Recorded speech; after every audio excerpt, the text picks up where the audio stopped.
Welcome and thank you so much for stopping by, my friends, my fam, my fellow fans of Clash of Clans. It's your host Galadon, and today we are going to again discuss a difficult and controversial subject, and that is cheating. Now, this is nothing new as far as people trying to gain an unfair advantage in Clash of Clans. You've even seen it covered in some of the Strange But True episodes in the past. And of course, this is something that Supercell and Clash of Clans have always taken very seriously, and if you've played any other mobile games like maybe PUBG or something like that, you may know that cheating can completely ruin a player's experience, right? Obviously, there are many other games out there that have been ruined, and games that I have quit playing because of cheats and exploits that other players use that just kind of ruin the competitive spirit of the game. And obviously, that is why Clash has been very careful to make sure that they are always on top of this battle, and it has always been a back and forth. Now, of course, with $1 million every year at stake, it has become even that much more serious as far as screening out those players that maybe have violated the terms of service of Clash of Clans. Now, the terms of service, if you're looking for a light read, or perhaps you've got insomnia and just can't manage to get to sleep, pop on over to the Supercell website, check out their terms of service, and yeah, okay, basically, it says a lot of stuff here, and I'm actually surprised that it says you must wear a mask while playing Clash of Clans. Okay, I'm just kidding. I actually didn't find that here, but that probably was the only thing I didn't find here, because it goes on and on and on and on and on and tells you how you don't actually own your account, and it gives you 847 different ways that they can ban you. But basically, if you're an honest player and you're not trying to take advantage of anything to gain any unfair leg up on other players, you're going to be safe. But it is complicated, and obviously there are certain things in Clash that are very complicated. There are other things that are very simple, like using the creator code. Come on, you knew that was coming. You go to settings, you go to more settings, you scroll to the bottom, you type in Galadon, and that's as easy as it could possibly get. You help out the channel, and you're doing good for everybody. So I appreciate you using code Galadon, but obviously that is one of the easier things to do. It's more difficult to read through and understand all of the terms of service, but I will tell you that some things have changed and other things have been added. This terms of service page was updated in April, and this is not that recent of an update, but it does include win trading as a reason that you could lose your accounts. And that is specifically what we are covering today, because that seems to be the rule violation that may have led to several top players losing their accounts. We don't know if it was temporary or permanent, but we do know that there's definitely been some suspicious activity, and I'll tell you right now, it's been suspicious up here in Legend League for a very long time. And of course, there's been win trading. There was also a lot of win trading happening over on the builder base. There's a lot of renaming of players' accounts, which may or may not have been due to people paying money for that. I have no idea how all of that garbage works. And I'll tell you right now, I don't have the skill or the time to get to the top of the leaderboards, but those that have gotten there, well, specifically 3 of them. The number 3 player is gone.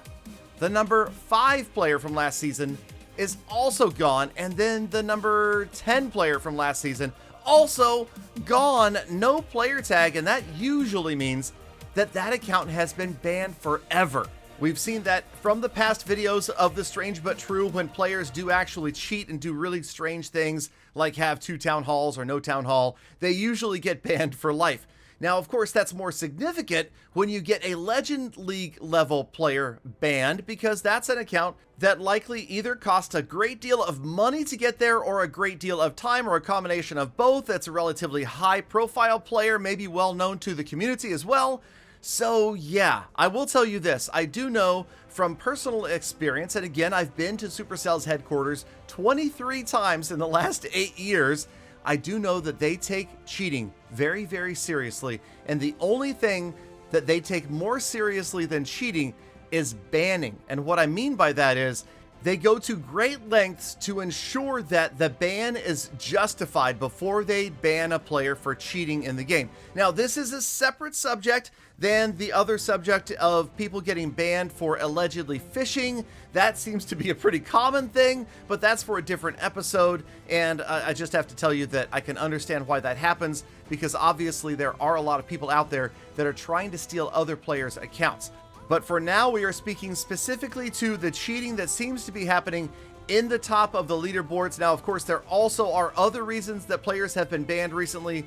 It is important to be aware that if you are competing at the higher levels of Champion League, especially in Champion 1, virtually all of those clans are going to be scanned or audited at some point during CWL or after CWL. And that is again why many times in the past, if you go look at the records, clans that have finished in the top 10 in CWL have not qualified for the World Championship qualifiers, and that was because one or more of those players that were competing in that clan were found to be in violation of the terms of service. More often than not, what I've been told by other players, the rule broken is the fact that many of these players have attempted to buy an account. And I'll just tell you right now, you guys, just don't do it. I have heard way more horror stories than anywhere else about players who have tried to pay for an account rather than build it up themselves. And I know it can be tempting, but I can also guarantee you that yes, Supercell is on top of that, and they've got ways to determine if an account has changed hands rather than just happens to be in the hands of a player that is traveling the world.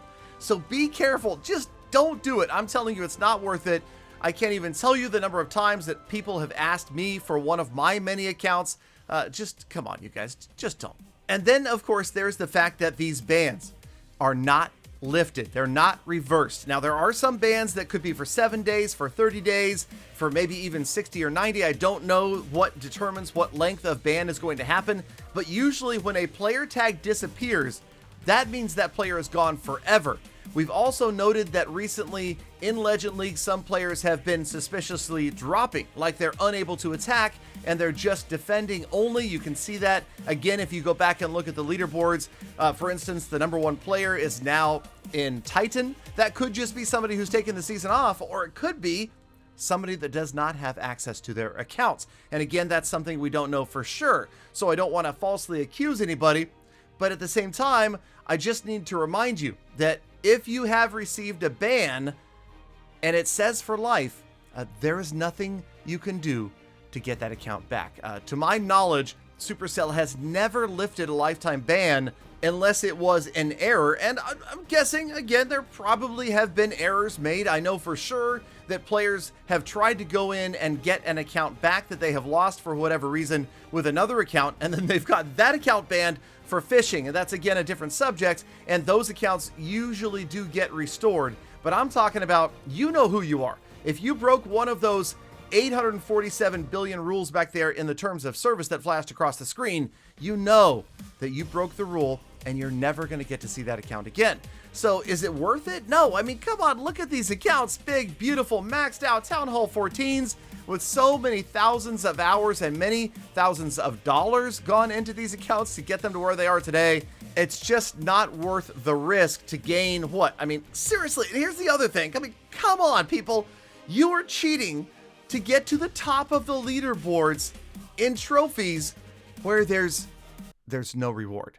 There's absolutely no reward. There's no $1 million. I don't even understand what the motivation is there. Is it some sort of false sense of notoriety or fame that people are gaining from this? Oh, I finished top of Clash of Clans Trophy League in May of 2019. Are you going to put that on your resume when you apply for a job? Is that going to get you a better position?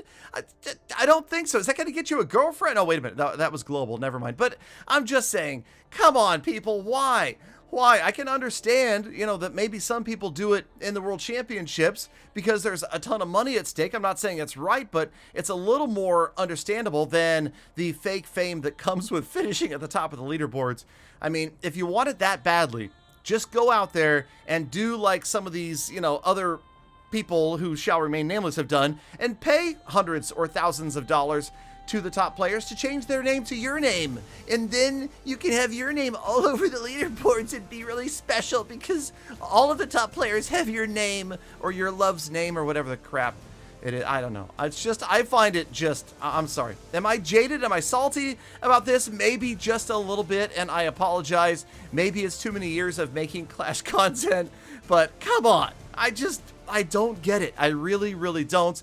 And as long as I'm here on my soapbox and I'm stammering all over myself, I'm going to tell you, again, Clash of Clans, do something about Legend League. Give us a reason to be here. Just a reason to gain Legend League trophies. I don't understand why this game continues to have no reward in Legend League for those Legend League trophies, and the only reason I'm up here trying to gain a few hundred each season is because I have faith in the devs that eventually they will come to their senses and they will do something for players, even if it is as simple as some sort of cosmetic Hog Rider trophy that you get to put on your village for the more Legend League trophies you have. I have faith that someday they will add something like that because it takes such a small amount of effort.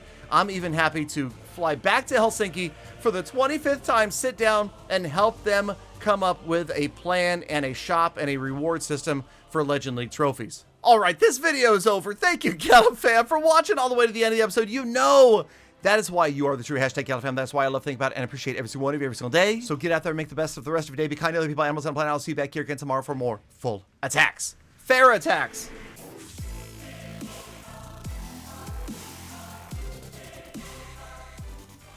Galadon! Galadon! Tell us how you really fail. Come on, don't hold back.